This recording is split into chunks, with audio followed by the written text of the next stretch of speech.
Good evening, everyone. I'm Dhaniah. Hi, Dhaniah, and everybody watching. I'm Aarathi, and hello, Eva Lim, our sign language interpreter tonight. Welcome to Live Chats with Women of Now, Part 2.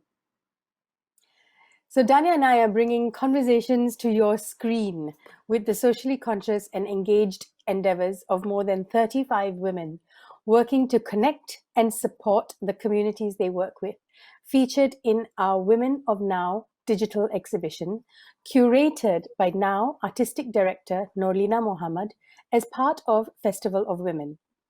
We dive deeper into their work over the next 3 nights, well, 2 nights because we were on last night, exploring the commitment of our Women of Now to raising awareness of the overlooked gaps in our society. So Festival of Women is part of Now 2020, presented by TWorks, amplifying the work that women creatives, change makers, and social champions do to advance issues affecting women at the intersection of gender, class, and race. The Women of Now digital exhibition is on www.notordinarywork.com. The ticker below us has the web address. And we also want to tell you a little bit about TCare, TWorks Beneficiary Initiative, which exists to support projects led by women and is a commitment to making the borders between art and life more porous. This year, it supports 7 projects. Yes, and we had such an interesting evening yesterday when we spoke with Nurul Jihada Hussein of the Kodet Project, learned more about the powerhouse that is Fionn Pua of Keeping Hope Alive, and how she manages 9,000 volunteers to just get shit done, and understood how Project X is helping to change the perceptions of the sex worker community here in Singapore. And tonight, I am looking forward to learning more about 2 of the other TCare beneficiaries, It's Raining Raincoats and Project Julia Street. Now, remember, folks, we are streaming live on TWorks Facebook page and YouTube channels. So there is a lot of tech making this happen, as there is in your homes. If you are sharing this event on social media, do use the hashtag Women Championing Women. We really hope you'll support TCare. Do visit the website www.notordinarywork.com, where you'll find details on how to pledge your support. As I said earlier, you can also find information at the bottom of our screen. All right, Dhaniah, shall we get going? All right, on to our live talks. Our first guest is Deepa Swaminathan, the founder of It's Raining Raincoats and is also a TCare beneficiary. It's Raining Raincoats began with Deepa's realization, involvement, and rectification of the unfair treatment of a single migrant worker, which then blossomed into a powerful realization that change was needed on a bigger scale to draw attention to the dire lack of support and the troubleshooting that male migrant workers experience daily.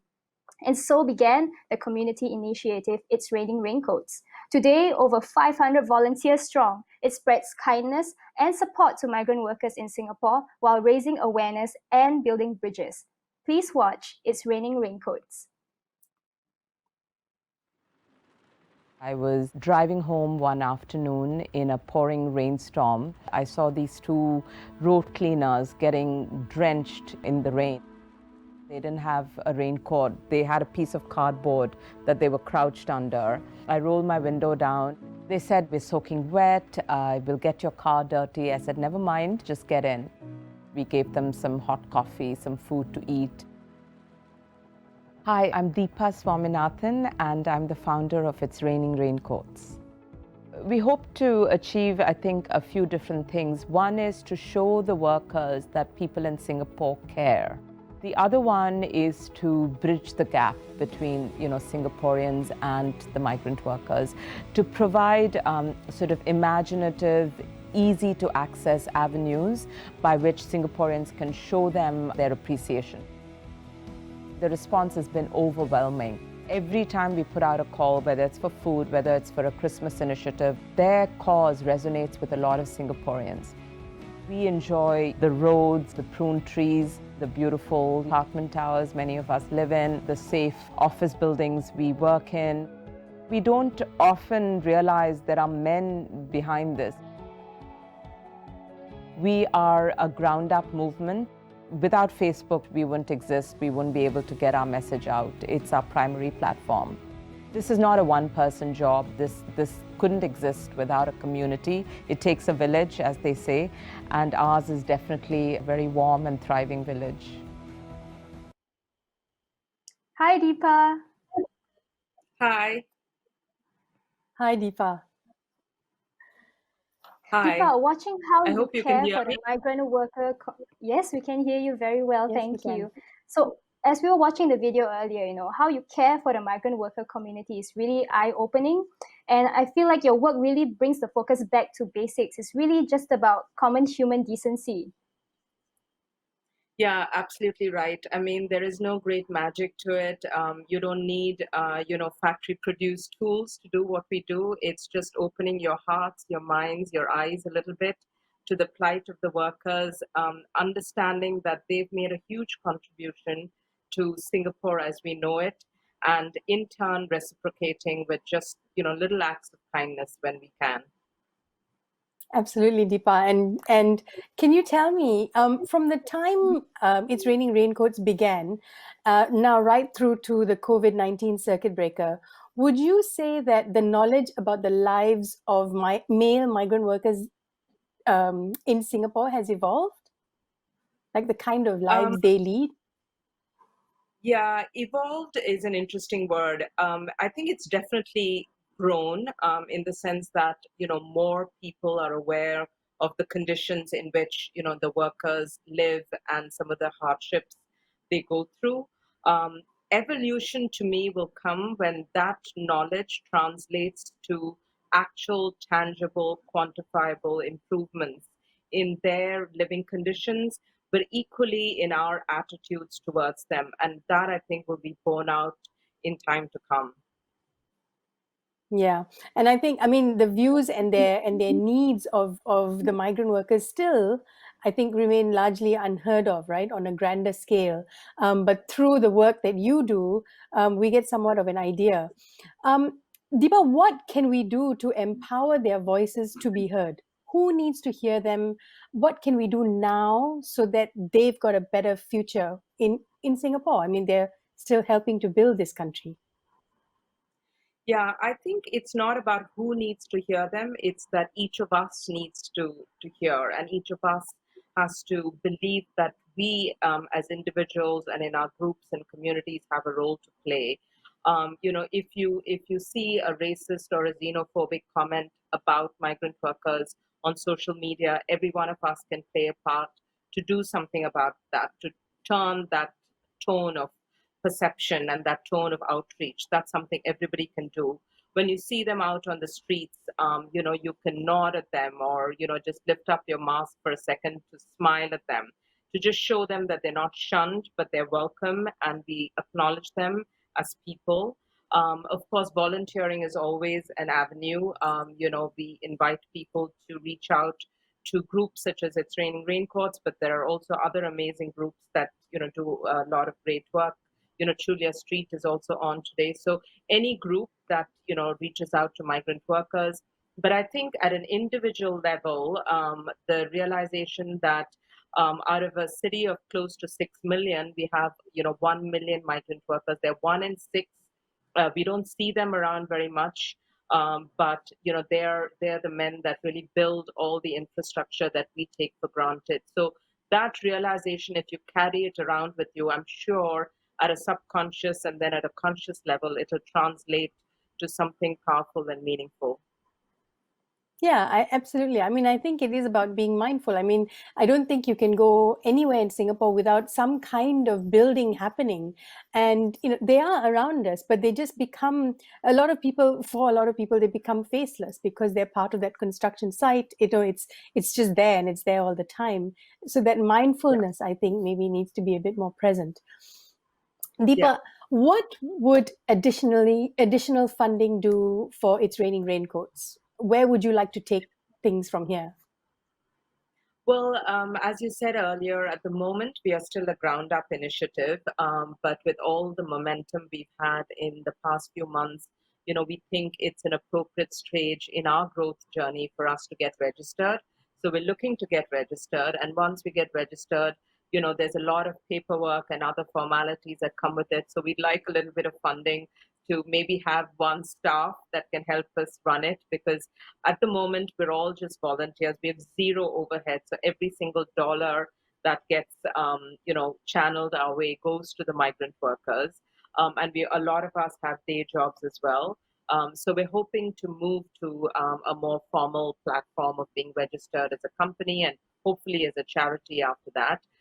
So that's one area where people can come to help us if they can offer pro bono services or other kinds of financial or other help to get us started on our journey as a registered entity. But for the workers, our needs are going to be largely in the areas of providing connectivity through data cards, food, hot food, and also essential items that they need. Even simple things like 3-in-1 coffee, which coffee is something we all take for granted, but for them that's not the case. Unless somebody gives it to them, they don't have access. So just these simple things. So we have a very clear deck on what people can do to help us. So if they message us on our social media pages of It's Raining Raincoats, either Facebook or Instagram, then we can get them started. Yeah, thank you, Deepa. I know that you said earlier that Facebook is your main platform for raising awareness and also just communicating to everyone. Yeah, so and you're on Facebook and Instagram, right?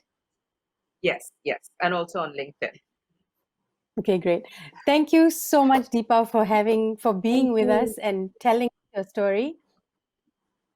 Thank you so much for having me, and this is such a great platform, and hope to keep in touch with all you amazing women.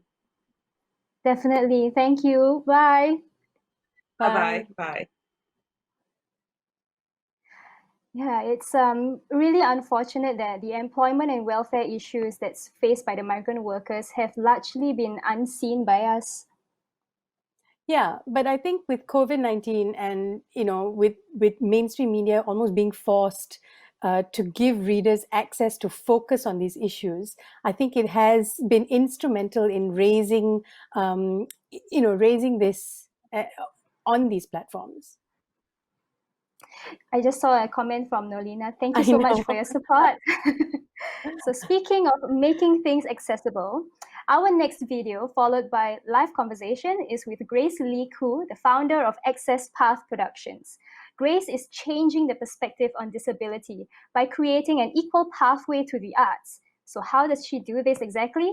By producing cultural and theatrical experiences centering around the narratives and the talents of the marginalized, a world less disabled. Please watch. I hope that we cease to exist. I hope one day we close down.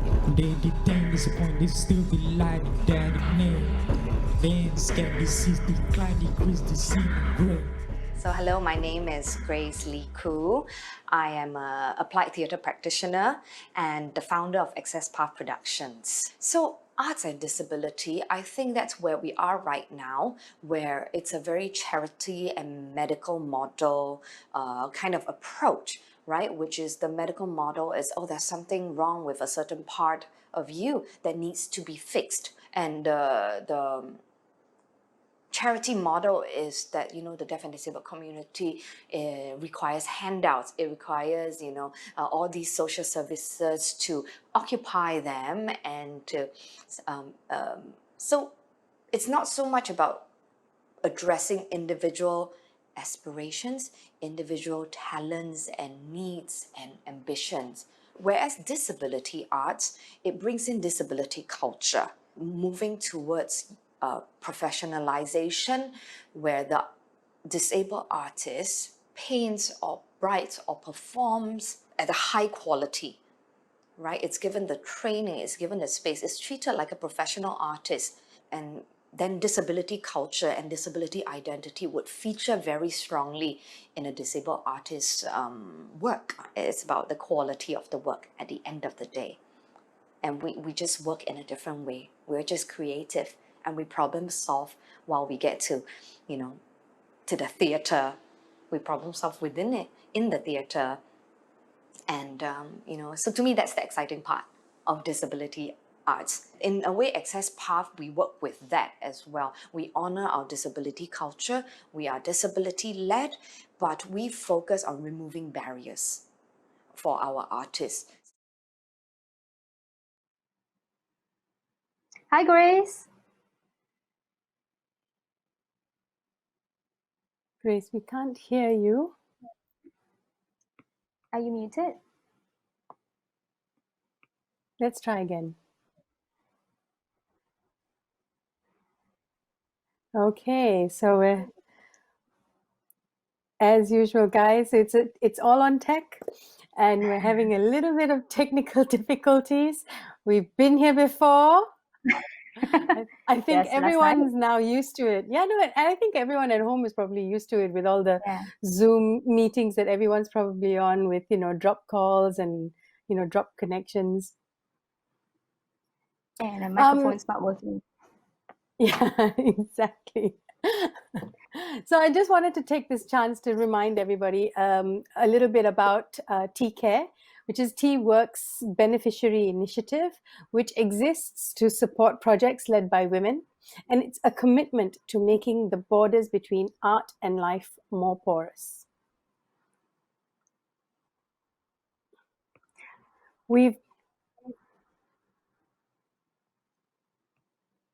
So earlier we actually heard from Deepa Swaminathan. Just a reminder once again that It's Raining Raincoats is also one of the 7 TCare supported beneficiaries that we are featuring on our live talks. Yeah, and yesterday we spoke with Nurul Jihada Hussain of Kodet Project. We watched a video actually about the work that Fionn Phua of Keeping Hope Alive does with her 9,000 volunteers. And we also watched another very interesting, eye-opening video about Project X, who work to help change the perceptions of the sex worker community here in Singapore.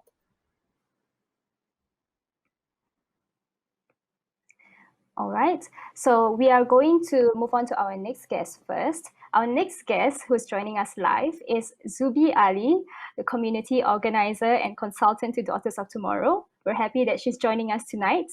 Zubi is a classic grassroots volunteer. She's a powerhouse of energy, time, and consideration, and she believes in empowering and enabling self-responsibility in children and in adults so that they can grow and develop into well-adjusted lives. She works with women and children from less privileged backgrounds to help them gain social, emotional, and life skills. She also creates a foundation for self-sufficiency in circumstances that can't always provide stability.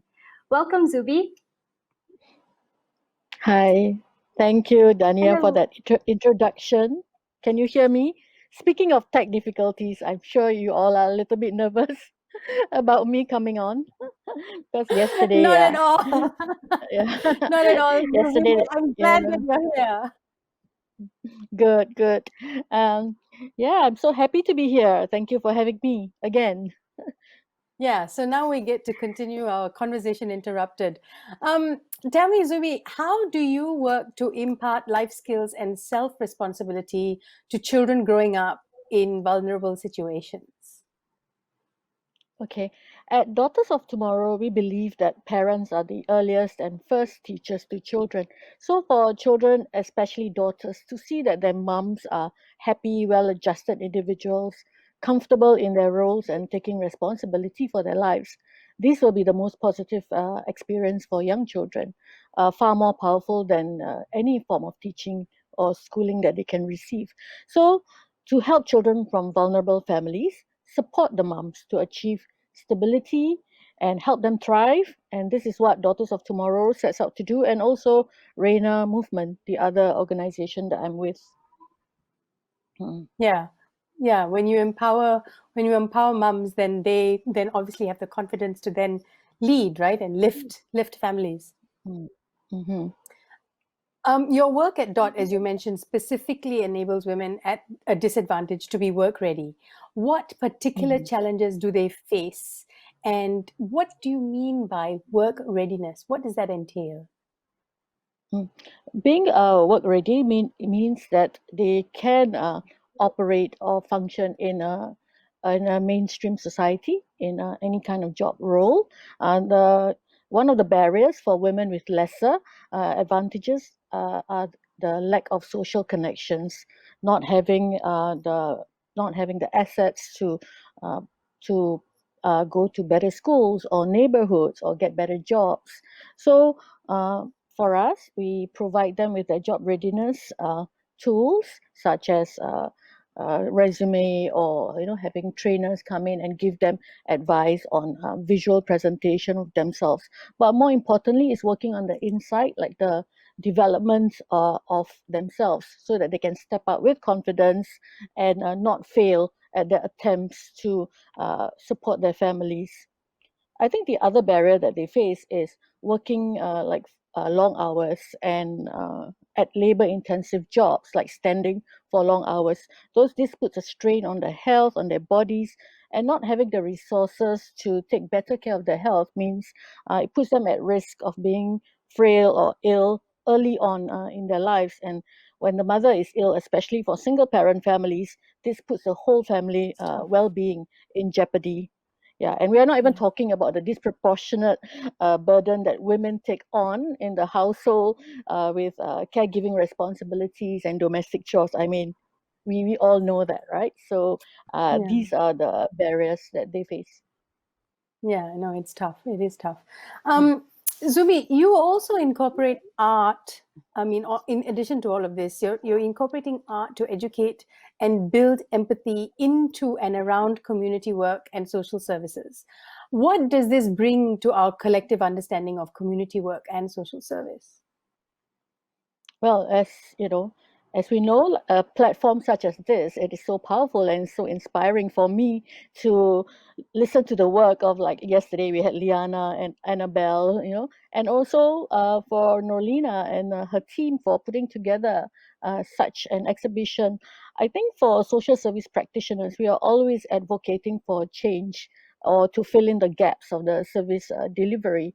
But while advocacy work exists and some organizations do that very well, including Daughters of Tomorrow, I feel that there is also space for a gentler and more personal approach that touches the hearts and the minds and brings the community together, such that art or the written word, like books, can bring people together. So I'm quite excited to see the diverse range of advocacy that all these women here have brought, in the name of service to the community.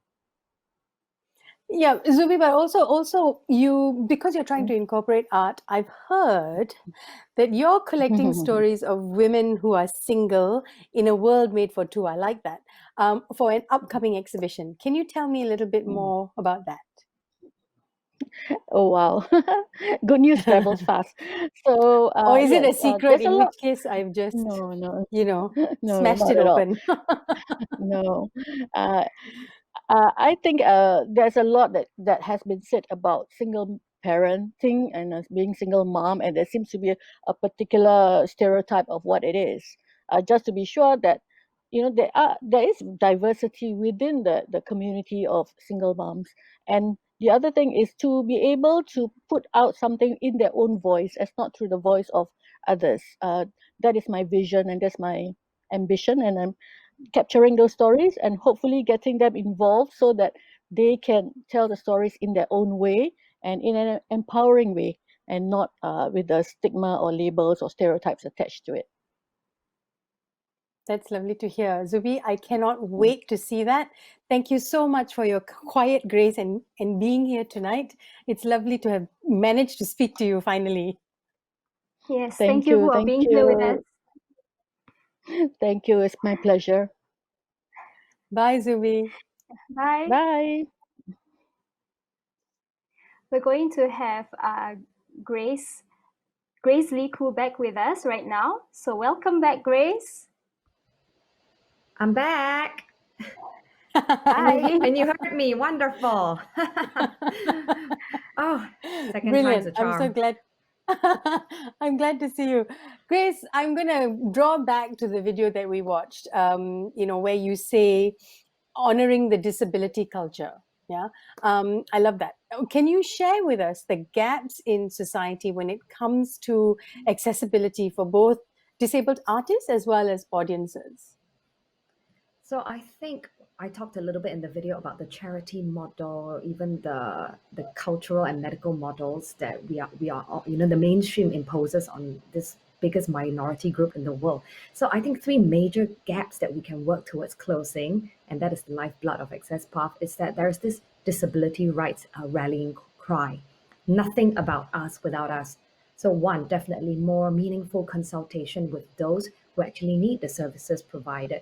So we need to talk to the experts who are the disabled people themselves and not just fall back on assumptions coming from a non-disabled privileged position.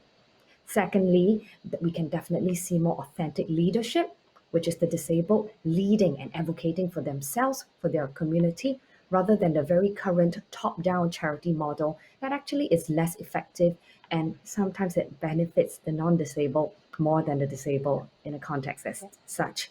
Right? Of course, this requires more investment in the community, more opportunities to learn and groom disabled leaders, and that has to be made more equitable. And finally, dismantling our personal internal biases to see creative possibilities and new ways of working with atypical individuals. Yeah, I think it is about giving dignity, right? And respecting opportunities and respecting people's choices and wants, right? Absolutely. Right. Parity, not charity. Yeah, exactly. Grace, why and how does working within the arts help to amplify and extend your outreach then? Right. So I feel that the artistic space, and to me, that's my art form, right? It's liberal, it's actually democratic with the right expertise and ethos. It can be made safe enough to provoke, to have transformational discourse, to, confront demons and rally for support and affirmation of individuality, because that's the collaborative, the interdisciplinary nature of theatre making. We actually need diversity in the arts for the arts to work, if you know what I mean.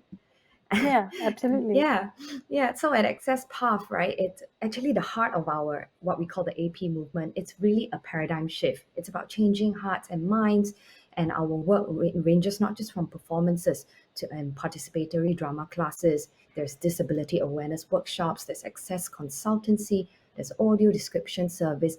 It's actually, there's a lot to do, because we have to make it very clear that our work privileges the disabled and their needs over the non-disabled mainstream in terms of how we work, what we do, so everything that we do, it's disability led. We welcome you into our world, but please check your preconceived notions of who we are, what we do, and the standard of how you think our work should be. Check that at the door. Yeah, and I think because your original, your home, if you want to call it, is theatre, right? And with theatre, it allows you that creativity to solve the problems, to find new ways of doing what you do. Absolutely. So how then do you publicize your work?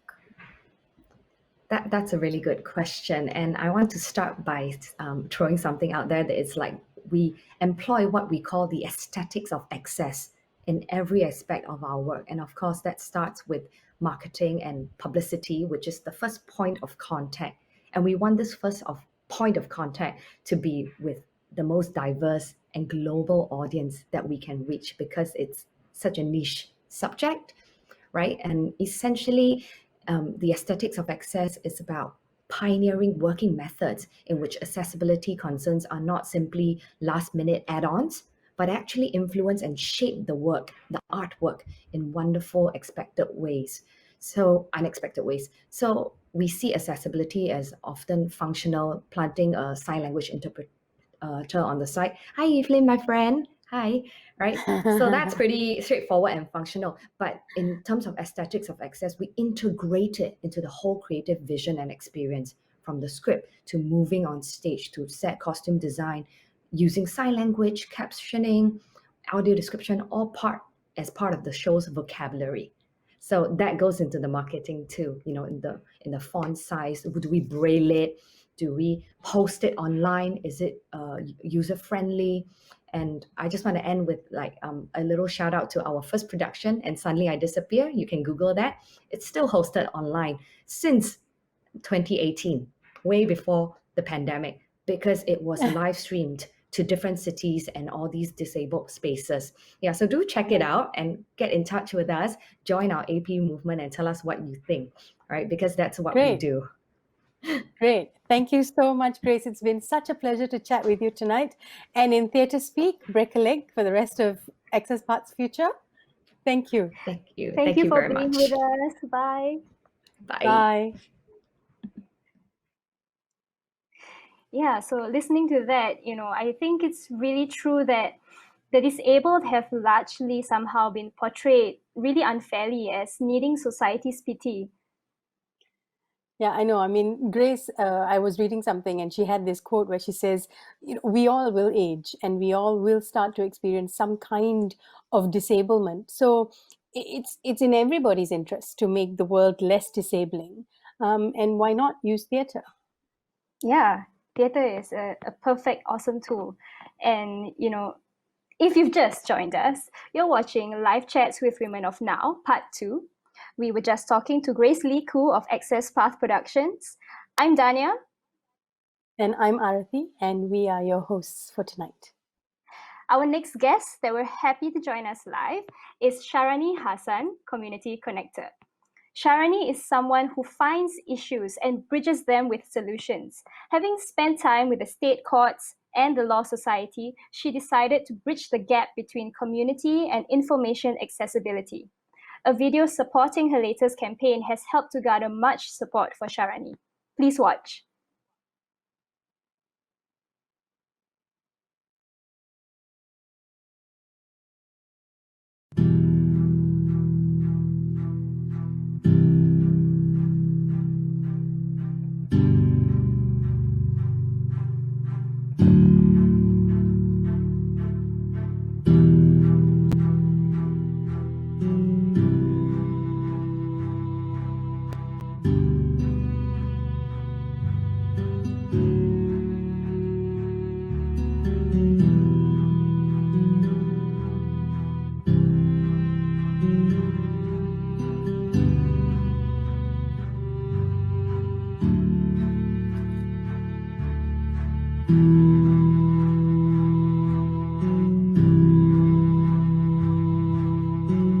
End domestic violence.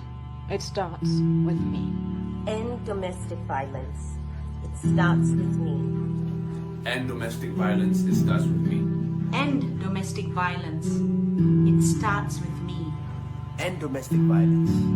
Starts with me. End domestic violence. It starts with me. End domestic violence. It starts with me. End domestic violence. It starts with me. And domestic violence starts with me. End domestic violence starts with me. End domestic violence. It starts with me.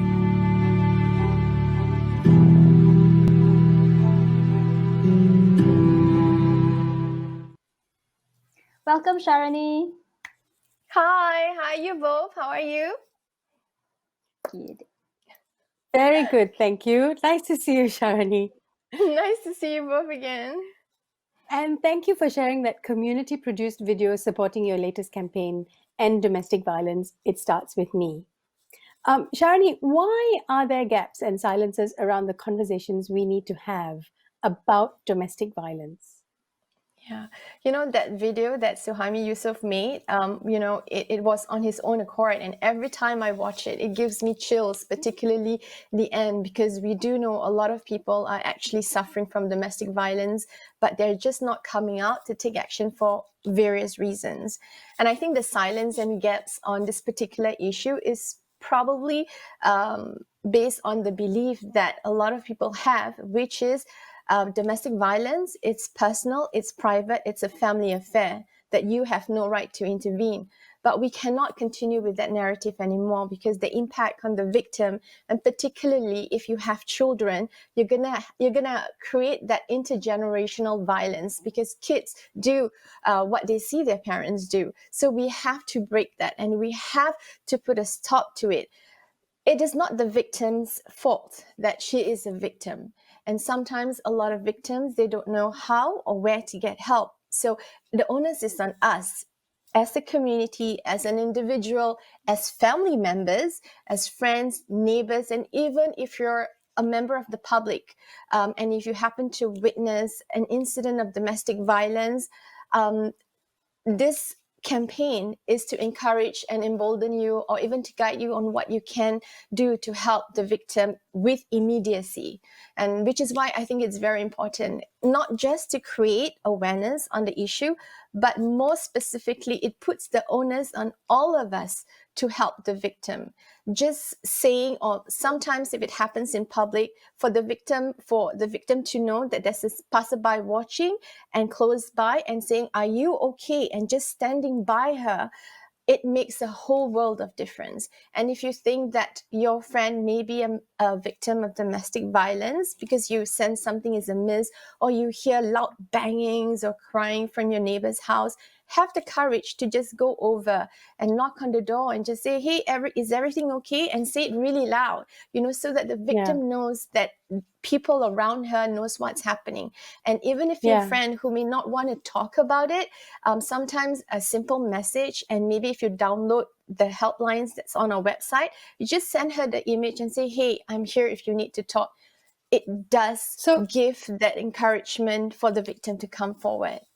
Yeah. So Sharani, on the End Domestic Violence website, can you tell me what the website is so that everybody knows what it is? It's www.enddomesticviolence.sg, and right up in the front of the web page is Help is Here. And if you click on that, you will have all the downloadables, the PDF that you can share via WhatsApp, the helplines to call, what to do if you witness as a family member, as a friend. So we are able to guide, a person accordingly to help the victim. Yeah. Excellent. I think that's exactly it. Yeah, definitely. I think that addresses that exactly what you say, because you don't know what to do. You want to help, but you don't know how to. You don't know whether you're intruding, whether you're crossing that line, right? That's Sharani, right. you, in addition to this work, obviously, you volunteer as a management committee member with Women's Crisis Shelter Casa Rauda. How has your work at Casa Rauda informed the End Domestic Violence campaign?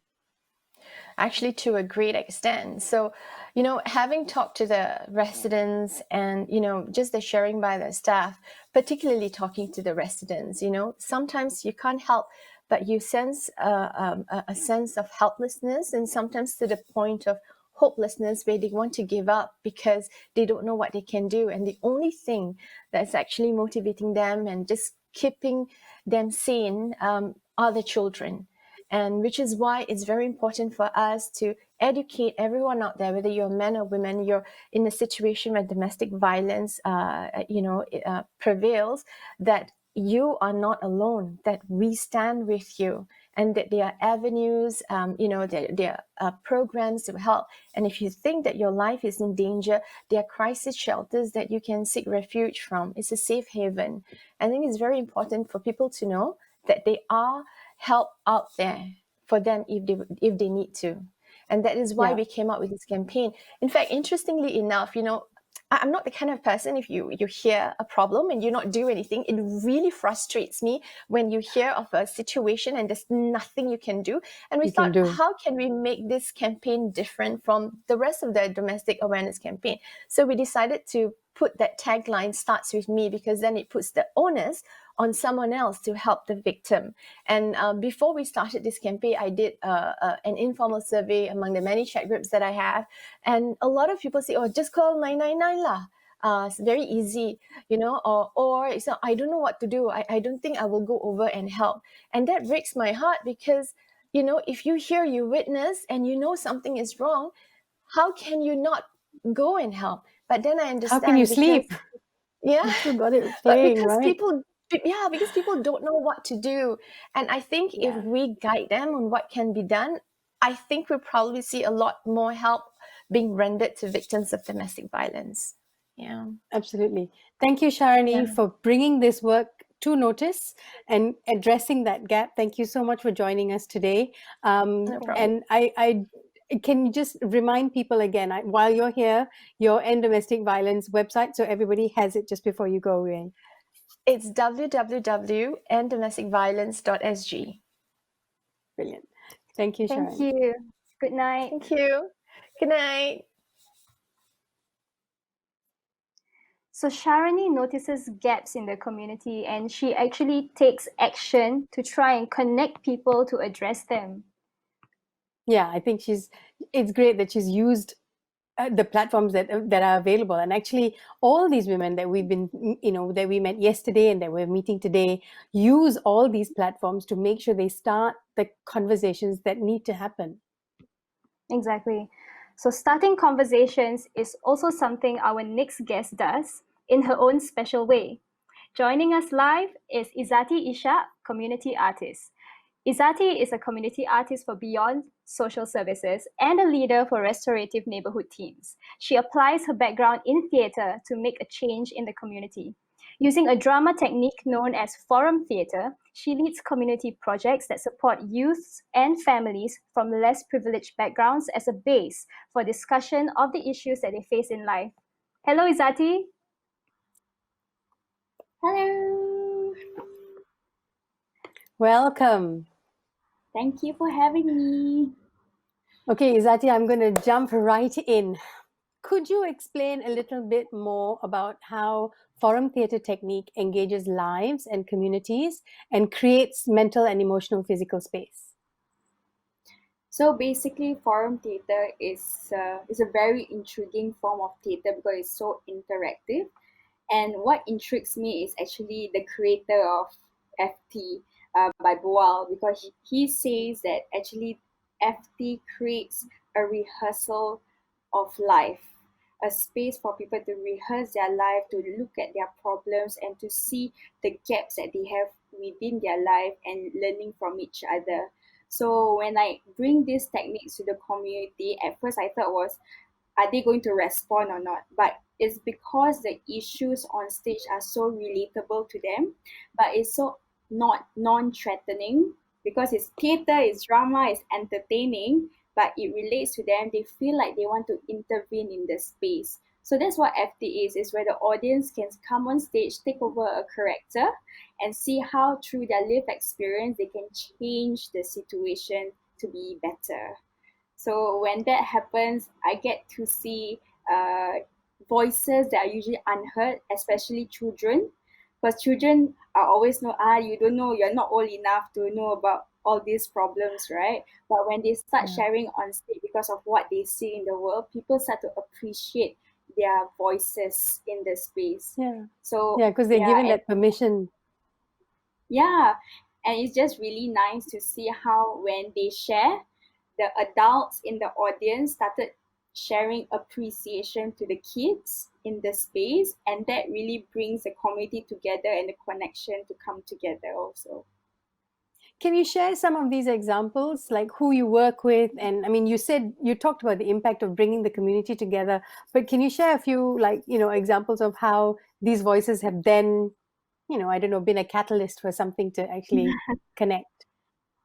I guess one of the most prominent story I have until now is the fact that, so we were doing a story on family violence or family who are always in conflict with each other, especially parents.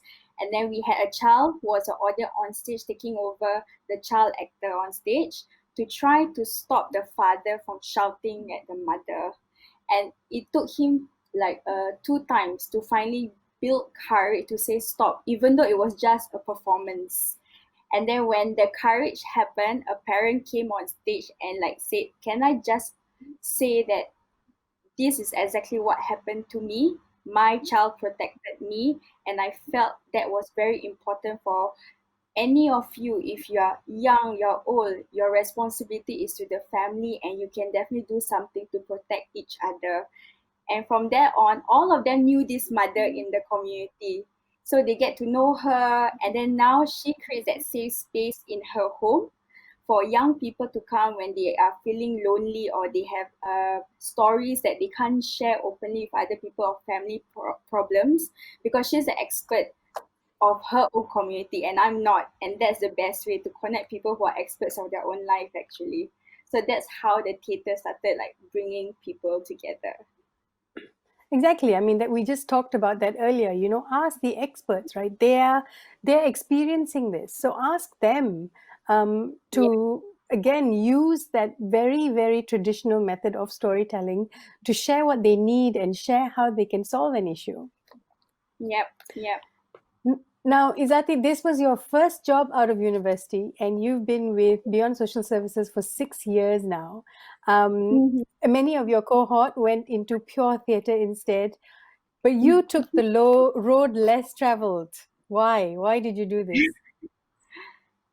I guess it's because that I always loved theatre, because theatre gave me that space to feel worthy. And I think that was very essential when I started thinking that actually that this worthiness, this feeling of worthy, is not expanded to many people who are privileged also.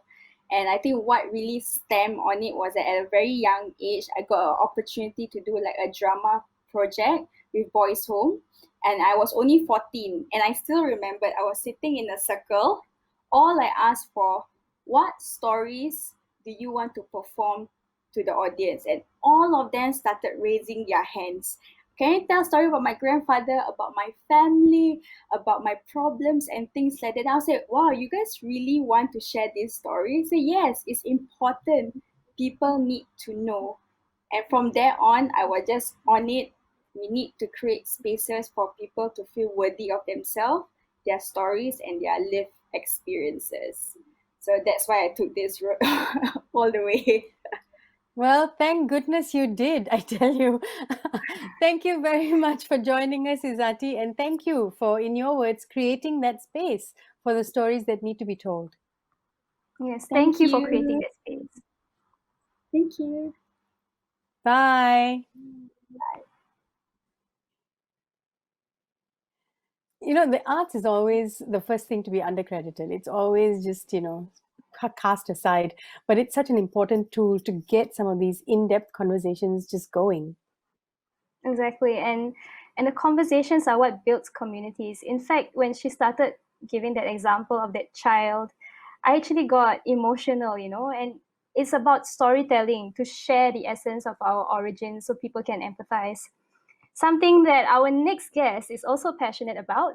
With a video and live conversation, she is Eva Lim, the co-founder of Project Julia Street and friend of migrants. Project Julia Street is also one of the 7 TCare beneficiaries tonight. Eva says that we like to believe that we know what migrant workers want and need, but we haven't experienced their lives or where they live. So she co-founded Project Julia Street, an initiative that organizes large-scale fiestas at various migrant worker dormitories in Singapore. So it's filled with food, it's filled with entertainment and activities. Their focus, bringing Singaporeans and migrant workers together to create deeper understanding and build relationships. Let's watch this.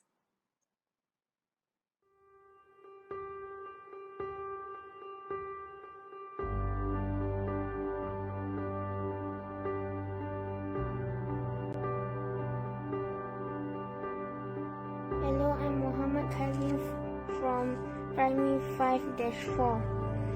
Dear foreign workers, thank you for working in Singapore. You help us by building schools, homes, and building for office workers. I hope you are still okay and well in your dormitories. Our frontline workers are taking care of you. Remember, stay home, stay safe, and wash your hands oftenly. Use sanitizer too. Thank you.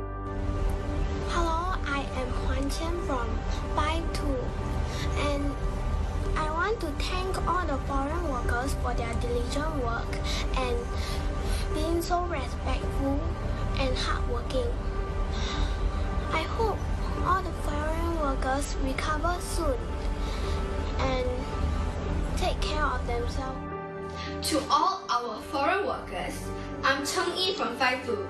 I'm here to express my appreciation to you in helping to build our nation and going through this circuit breaker period with us, as well as sacrificing your time to spend with your family and loved ones. Thank you. Dear foreign workers, I am Louis from 52 of Bendemeer Primary School. First of all, I would like to thank you for all the support, help and much more to Singapore.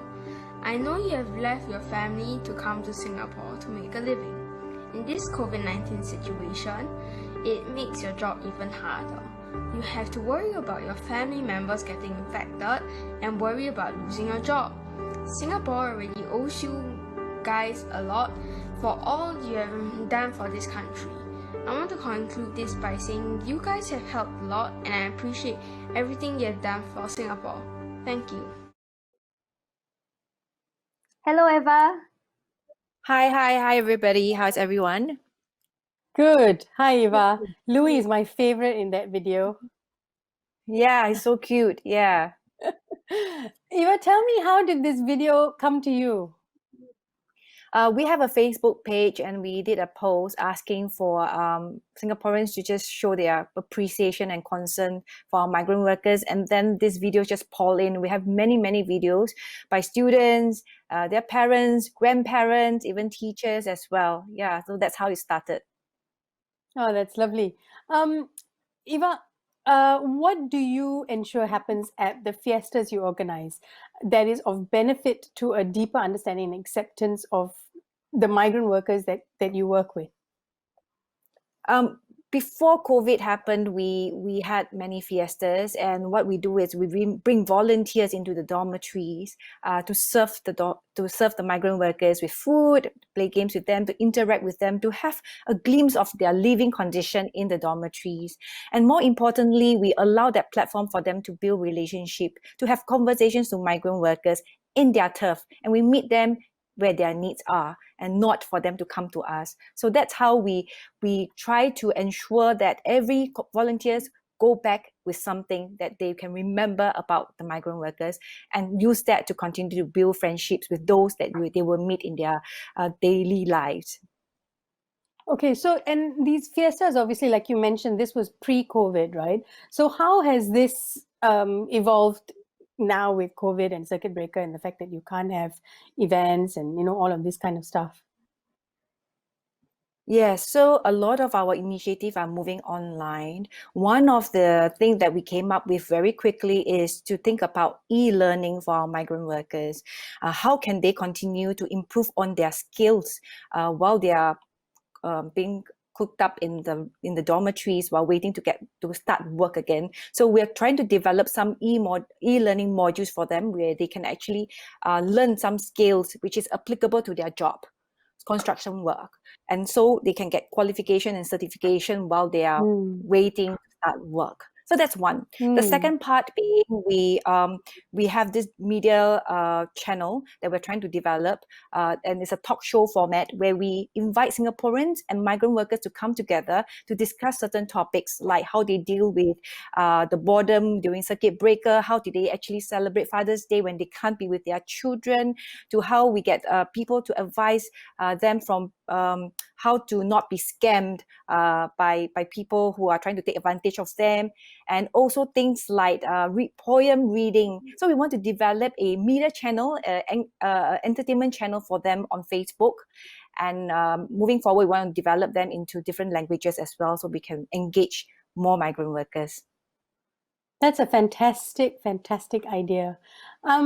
So Eva, given all that you're trying to do, what would additional funding from TCare do for you? So like I said just now, we really do want to further develop the media channel. Today, I think what the migrant workers do is they watch movies on their phones. But when it comes to news and updates and information about the COVID situation or what is the employment situation in Singapore, they do not have the direct access. So by doing this talk show and really improve on our content creation and getting people who are able to relate to the migrant workers to talk to them on that platform is what we want to do. So the funding would be used to develop this in the different languages. So Bengali, we are working on it right now. It's already done on Facebook, and we want to develop the Tamil channel and the Chinese channel moving forward. That's great. Eva, I wish you all the best of luck with all these initiatives. Thank you very much for being here with us and telling us more about Project Julia. Thank you. Thank you Good so night. much. Thank you. Thanks for the good work. Good night. Bye. So Eva's work, I think, it really builds authentic connections, creating trust and respect through food, culture, and language. Yeah, no, I think it's fantastic. I mean, those new initiatives that she was talking about with the talk shows and everything, I think that's brilliant. It's a brilliant idea. Ladies and gentlemen, if you've just joined us, you're watching Live Chats with Women of Now, Part 2. If you are able, do pledge your support to TCare. The website is on the ticker tape at the bottom of your screen. We've just spoken to Project Julia, who's one of the TCare beneficiaries, and there are 7 beneficiaries altogether. If you go to the website, you can see all the beneficiaries there. I'm Aarathi. And I'm Dhaniah, your host for tonight. I see a comment from Kalyani saying that these are important stories that need to be told and heard. And we totally agree. Thank you so much for saying that, yes, we are giving a platform to these stories.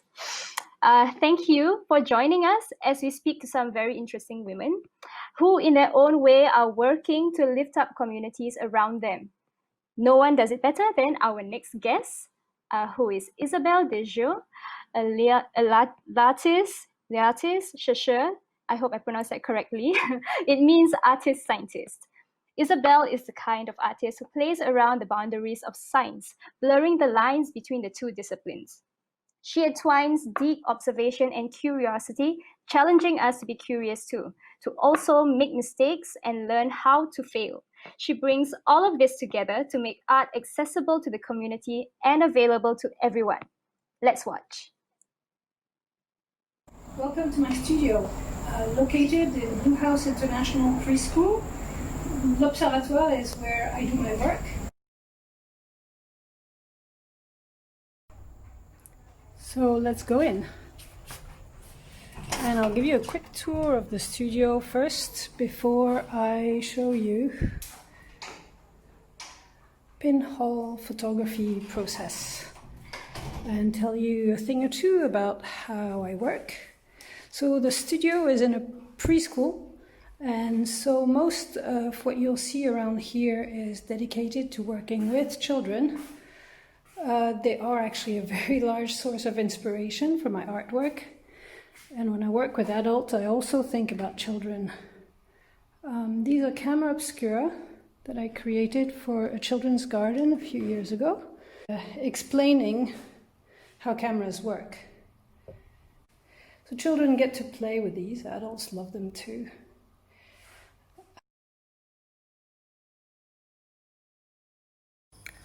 There's something fascinating about looking at these cameras and seeing an image being projected on the surface.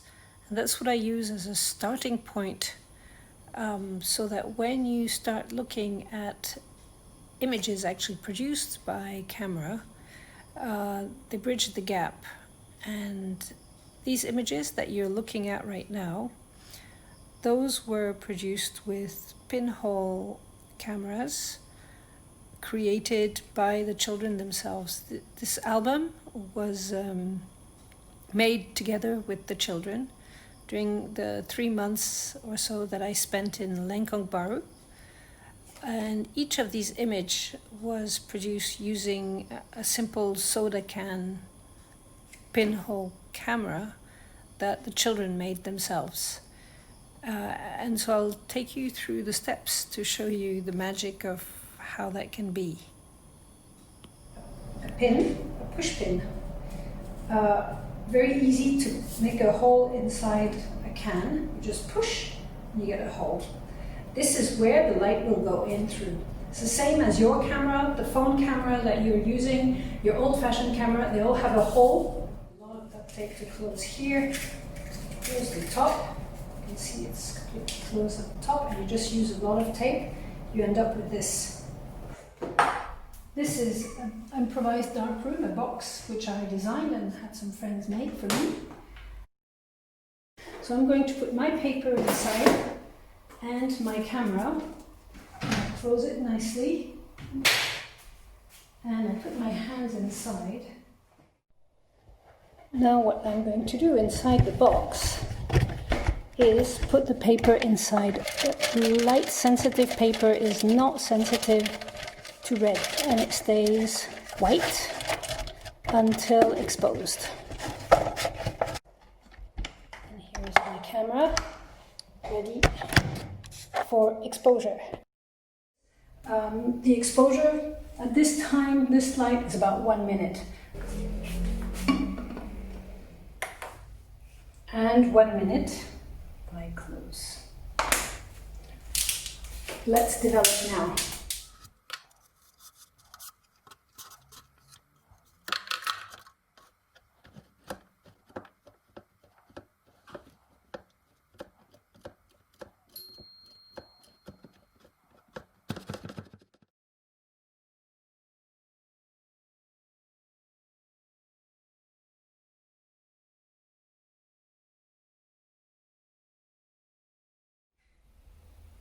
So here, in less than 3 minutes, I showed you how to make a pinhole camera and how to take a picture with it, and we obtained an image that is not too bad. It's a bit dark.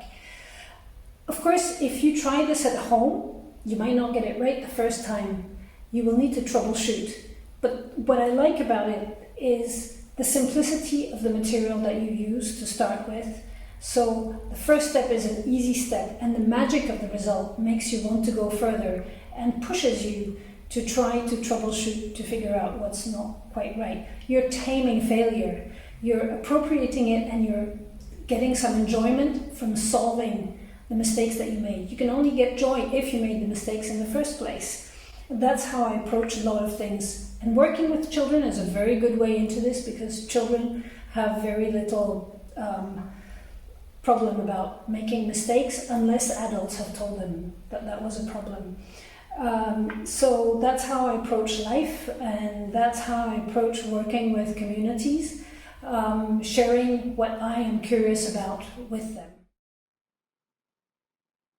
How much fun did that look? Yes.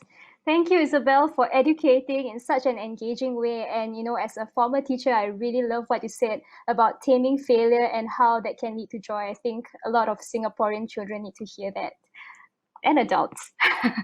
So we're talking to Whitney Tan next, the co-founder and executive director of Reina Movement.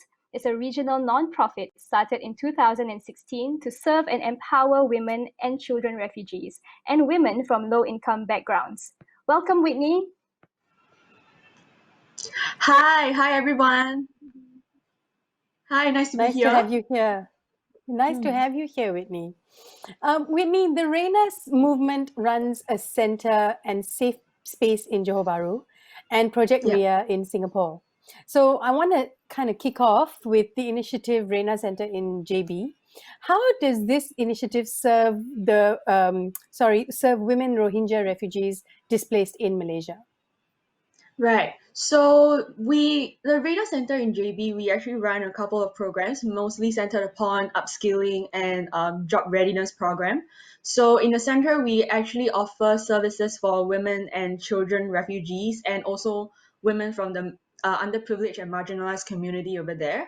So one of the programs that we run over there is called the Women of Wonder. So the WOW program, short for Women of Wonder, is actually an 8-part job readiness and entrepreneurship program where we basically conduct programs such as sewing, skill sets, economic progression programs that basically teach us and imparting skills to the women, and then we try to partner them up with manufacturing organizations or companies that are looking to employ them.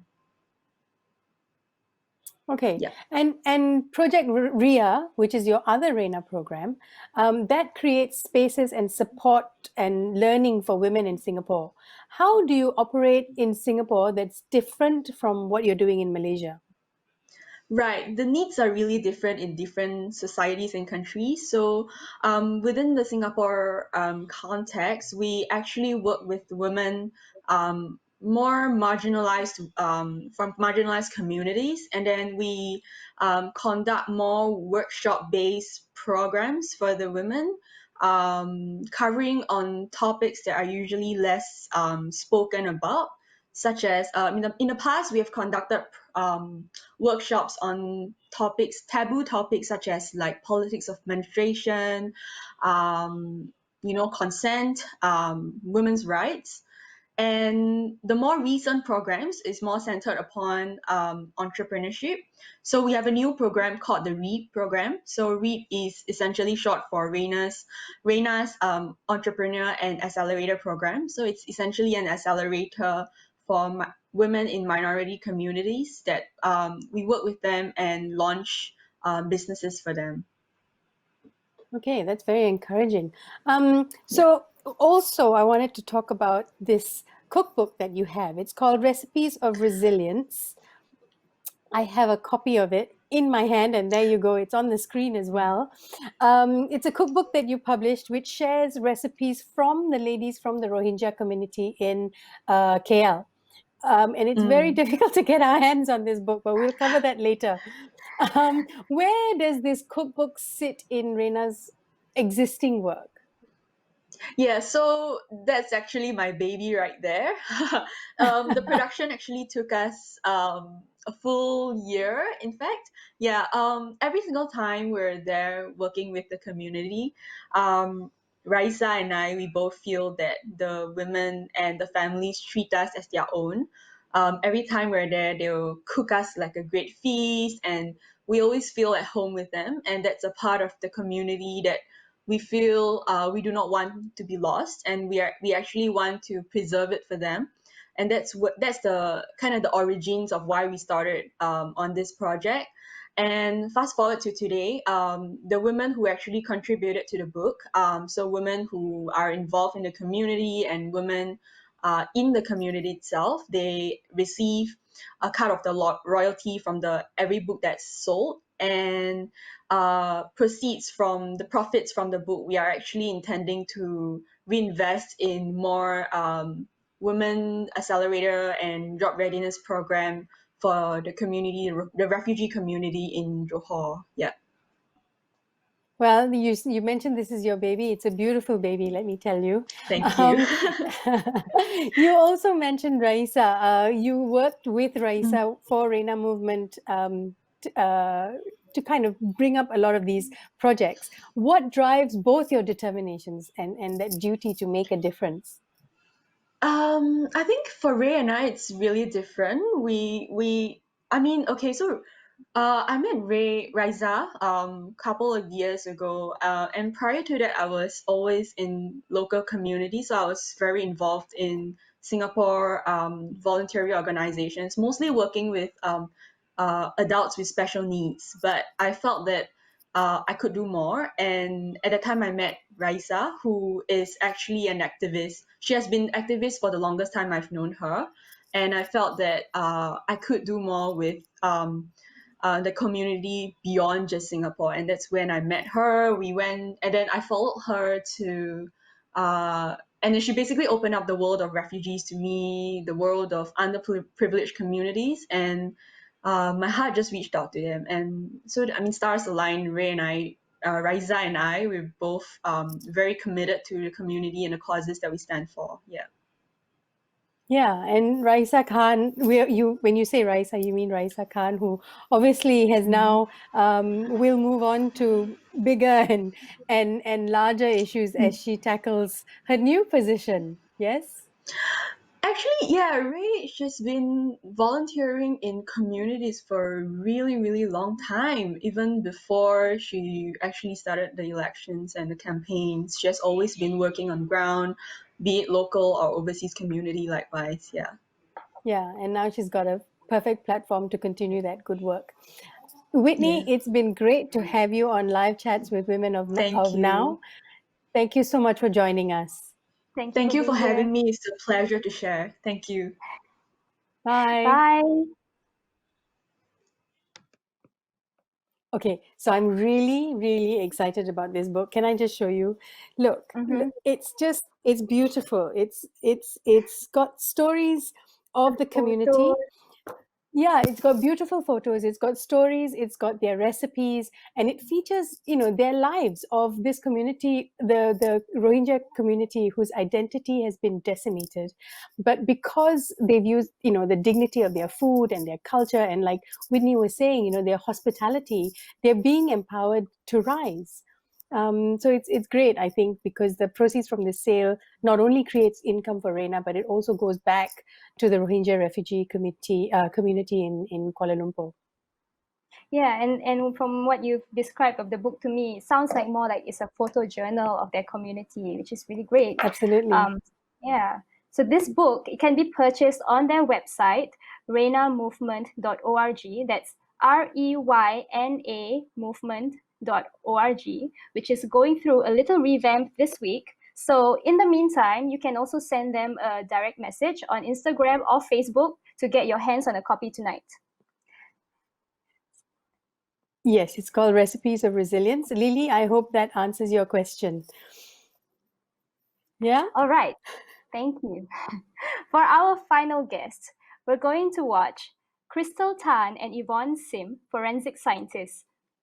Forensic science is about curiosity, openness, objectivity, mental and physical stamina, and about looking for crucial evidence in crimes and misdemeanors, making visible what is invisible to the naked eye. Crystal and Yvonne are two of a growing number of women in the forensics business, working to give clarity to all kinds of human investigations. They are experts at reading between the lines of evidence. They are also authors of 2 children's books, Discover Forensics, How to Use Science for Investigations, and Discover Forensics 2, More Ways to Use Science for Investigation.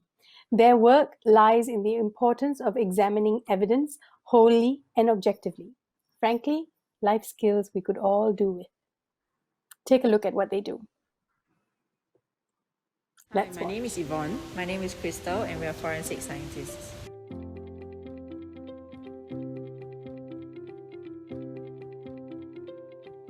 For forensic science itself is the application of science for court purposes, okay? So unlike what is portrayed in the media, for example CSI, you see the investigator also doing the forensic work. In Singapore it's a bit different. The police go to the scene and then they collect evidence.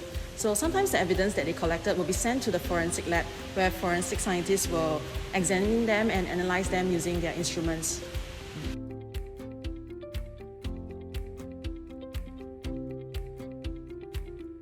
We've dusted the mark for fingerprints. So as you can see, we have managed to recover some of the fingerprints over here. The reality is sometimes TV always shows that whenever you go to a crime scene, you dust for prints, you will get prints. But in reality, most of the time there are very little prints left behind by people. So just because you have touched an object does not mean a print will be left on it. To us, I think one of the important attributes of a forensic scientist would be to be open-minded and be curious. You have to think of the various possibilities that could be present in a case. Okay, and it's important to be curious because most of the time we conduct research as well. So there are of course areas that we are not aware of. So we conduct research, read up on literature. So you have to want to find out more. I think innately in us, we are curious people. Yeah, and also we have to be, in this field, you have to be meticulous. You have to have stamina, not just physical stamina, but mental stamina. Because in certain cases, we have to work through the night, or in cases where your clients need the results urgently. So you can't tell them, I'm sleepy, I have to take the day off. There's no such thing as that. So you have to work through the night, work extra hours just to get the work done. In our company, we have 5 pillars of services, which spells out the word create. So consultancy, research, analysis, training, and education. So we decided to start the education part to reach out to the younger generation, to get them excited about science. And because we get a lot of feedback from students that they find science that they learn in school or in the classroom very boring. They don't see the application of it, or the purpose of studying all of it. So we decided to start this whole education thing, the Discover Forensic series. So we go to schools and we conduct workshops, we conduct talks, we conduct learning journeys for students. Do you see dead bodies? Yeah.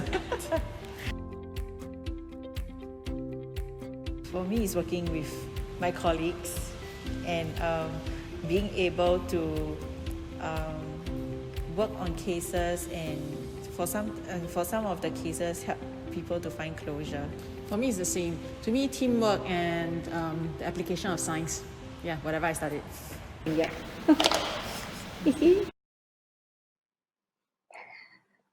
Properly CSI. Yes. Thanks for that fascinating video, Crystal and Yvonne. Just a little tidbit for you. The photo that they were looking at on their laptop screen was of an unknown substance. It could be anthrax, sometimes it's just talcum powder. There you go. So there's a lot of silent work that they do, and it's unseen. So it's great to have them on video to tell us what they know. That was really interesting. Everyone that we've spoken to so far has just piqued curiosity over and over again. And sadly, that brings us to the end of tonight's live chat with Women of Now, Part 2. It was another fantastic evening we've had together tonight. Thank you, Dhaniah. Thank you, Eva Lim. From theatre communications to food warriors trying to bridge the gap between conversations that need to happen within the community, it was humbling and heartening to see the passion and effort going into these movements. Thank you, Aarathi, and thank you, Kenneth, as well, who commented here. Thanks to all of you for joining us tonight. Do come back tomorrow, same time and place, for live chats with Women of Now, Part 3, when we'll be featuring 2 more TCare beneficiaries, 3 pumpkins, and Now, as well as other key projects. We encourage you to please visit the website www.notordinarywork.com, where you'll find details on how to pledge your support. You can also find information right down here below.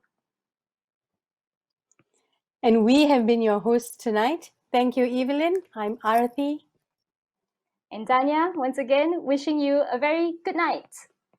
Good night.